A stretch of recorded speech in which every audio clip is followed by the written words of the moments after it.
नमस्कार साथियों, बात करते हैं 1857 का विद्रोह के दौरान जो है लगान या जुल्म के संदर्भ में अपन बात कर रहे हैं। देखिए, अंग्रेजों की भू राजस्व की जो नीति थी वो किसानों के लिए एक बहुत बड़ा बोझ बन गई थी। और भू राजस्व का मतलब होता था किसानों की जमीन पर लगने वाला जो कर होता था उसको भू राजस्व बोला जाता था। ब्रिटिश भारत में मुख्य रूप से 3 तरह की भू राजस्व प्रणालियां जो है चलाई गई, जिसमें एक तो 1793 में लॉर्ड कॉर्नवालिस ने जो है स्थायी बंदोबस्त यानी परमानेंट सेटलमेंट को जो है लागू किया। 1820 में मद्रास के तत्कालीन जो गवर्नर थे थॉमस मुनरो, इन्होंने रैयतवाड़ी व्यवस्था को लागू किया। और 1822 में हॉल्ट मैकेंजी के द्वारा प्रस्तुत जो महाल वाड़ी जो व्यवस्था थी उसको लागू किया गया।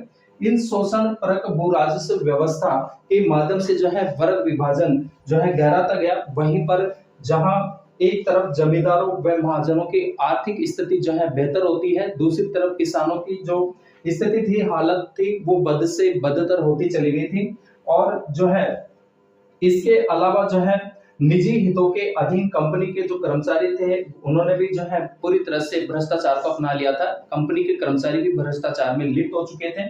मुक्त व्यापार की नीति के तहत बेहद कम मूल्य के ब्रिटिश वस्त्रों ने भारतीय वस्त्र उद्योग को पतन के कगार पर जो है पहुंचा दिया था। इसके अलावा सूती कपड़ा उद्योग के नाश होने से कृषि पर बोझ बढ़ता गया। और 18वीं सदी के उत्तरार्ध कुटीर उद्योग भी जो है दम तोड़ चुके थे। फिर से देखिए, 1857 और लगान का जो जुल्म था, अंग्रेजों की भू राजस्व की जो नीति थी, इन्होंने जो है किसानों के लिए एक बहुत बड़ा बोझ बना दिया।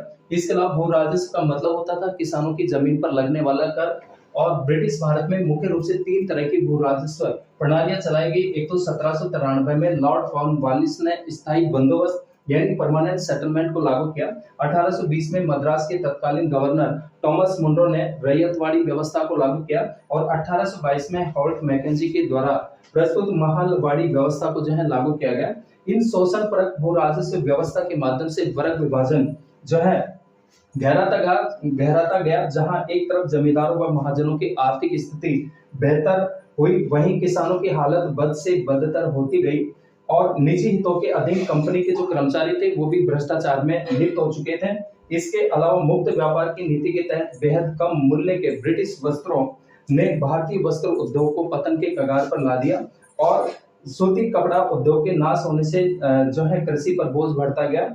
18वीं सदी के उत्तरार्ध तक कुटीर उद्योग भी जो है दम तोड़ चुके थे। जानकारी अच्छी लगी हो तो लाइक, सब्सक्राइब और शेयर करें। धन्यवाद।